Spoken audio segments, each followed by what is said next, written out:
Kalau lagi diajak ngobrol tuh emang sopan ya sambil makan? Ya, taruh nanti. Hah? Sopan nggak kayak gitu saya tanya?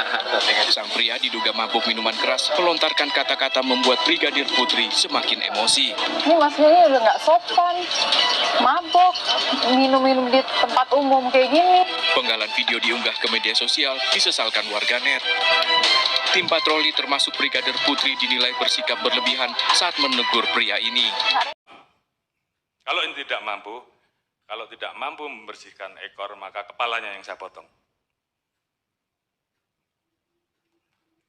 Setuju?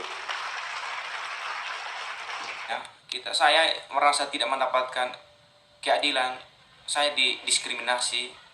Itu apapun yang saya menyampaikan fakta tidak ada guna. Maka saya mengajukan putusan itu, saya ditahan 14 hari, saya didemosi selama 3 tahun, dituntut ke Polda Papua.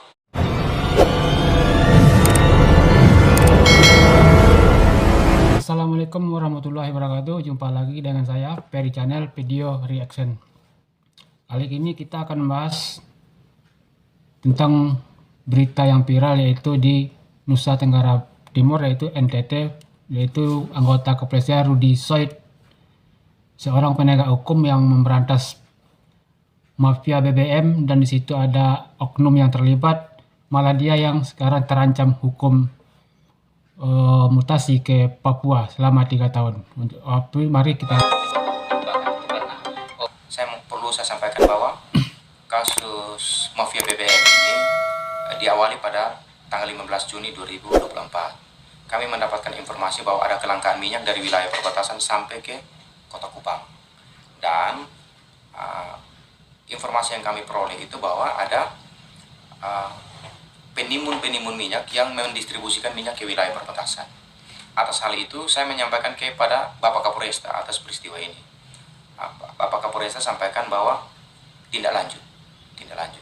Nah, dari tanggal 15 sampai ke tanggal 21 atau 22 itu, saya menyampaikan bahwa ada keterlibatan anggota di dalam. Kapolresta sampaikan ke saya, sudah, kamu tegak lurus aja. Maka lahirlah sprint gas yang seperti saya sudah jilid di sini. Sprint gas ini. Dan ini sprint gas yang tanda tangan basah oleh Bapak Kapolresta. Bukan saya menciptakan atau mereka ya, tidak ada sama sekali. Setelah kita bergerak dalam perjalanan, saya dengan salah satu kasubdit saya, perempatan Polda itu saya minta untuk kita ke Masterpiece. Kita ke Masterpiece. Di Masterpiece itu kami sejumlah 12 orang, lalu saya perintahkan ke subdit, kamu tetap memimpin anggota ke tempat penampungannya Ahmad, lalu kamu kembali ke tempat ini untuk Anif dan kita makan siang. Karena dia sampaikan semua anggota belum makan. Sudah, kalian pergi saja, nanti balik baru makan di sini. Kita sekalian Anif, Pak Kasat ke sini. Ada seorang anggota polisi baik yang melakukan penegakan hukum, betul-betul dilakukan penegakan hukum dan memberantas mafia BBM. Tapi sampai sekarang kasusnya itu simpang siur. Kita akan sama-sama tahu 2 tahun yang lewat, Jenderal Listio Sigit, Kepala Kepolisian Kapolri, pernah menyampaikan statement, kalau tidak mampu membersihkan ekornya, saya potong kepalanya. Kita akan tagih janji Listio Sigit itu dengan kejadian mafia ilegal ini yang ditangani oleh Bapak Rudy Soid, biar Bapak Rudy Soid mendapatkan keadilan juga di sini. Saya panggil Pak Kasat datang di sini. Jadi setelah itu, karena saya menunggu Pak Kasatnya lama, hampir 20 menit. Jadi karena tempat restoran ini dekat dengan Polda, saya menghubungi rekan polisi juga. Rekan polisi itu 2 orang. 2 orang untuk datang, dan anggota saya tarik. Saya suruh segera kembali ke Masterpiece. Dan Pak Kasat dalam perjalanan ke Masterpiece. Hanya jelang berapa menit saja, rekan-rekan propam datang ngecek kami. Jadi tidak ada bilang pergi penangkapan, jadi cek aja. Ngapain? Oh ya sudah, kita lagi makan. Oh sudah balik nanti ke kantor ya. Bahasanya sederhana begitu. Tapi saat itu saya kok curiga, atas situasi ini saya merasa sepertinya kami ini dijebak. Karena keberadaan saya di situ itu atas sepengetahuan Bapak. Bapak Rudi Said saat menjalankan tugas dihampiri didekat oleh beberapa propam. Dia sudah merasa dirinya dijebak begitu. Jadi kita berharap pada institusi Polri, kepolisian, kok seperti ini, lagi-lagi Polri yang katanya pengayuh masyarakat dan penegakkan keadilan, kok seperti itu. Ada seorang anggotanya yang begitu jujur, yang ingin menegakkan kebenaran, malah dijegal.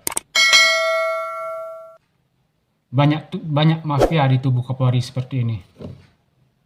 Kami sepengetahuan Bapak Kapolres, dan saya berada di situ atas dasar surat perintah.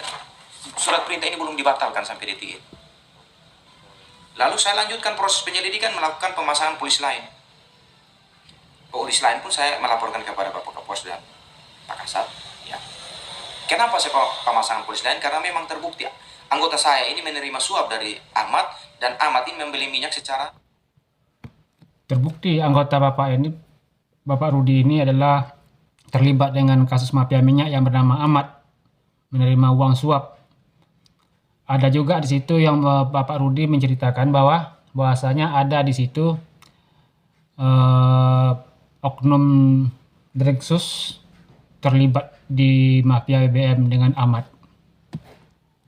Saya dipanggil melanggar kode etik. Melanggar kode etik, masuk tempat hiburan katanya. Masuk tempat hiburan.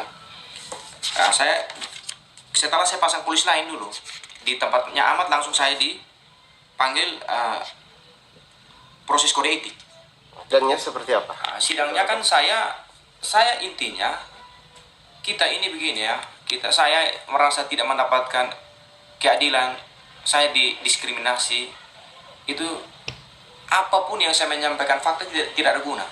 Maka saya mengajukan putusan itu, saya ditahan 14 hari, saya didemosi selama 3 tahun, 3 tahun demosi dituntut ke Polda Papua. Ya. Dengan alasan pemberat, bahwa 11 tahun lalu saya pernah menangani kasus dan saya dinyatakan tidak prosedural.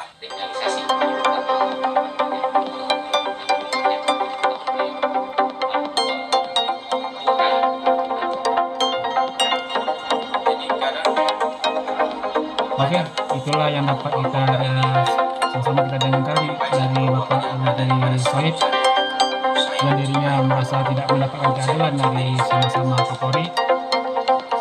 Untuk itu kita kawal kasus ini supaya kasus ini ada titik terangnya dan ada penjelasannya buat Bapak Rudi Said, dan supaya agar mafia BBM tersebut bisa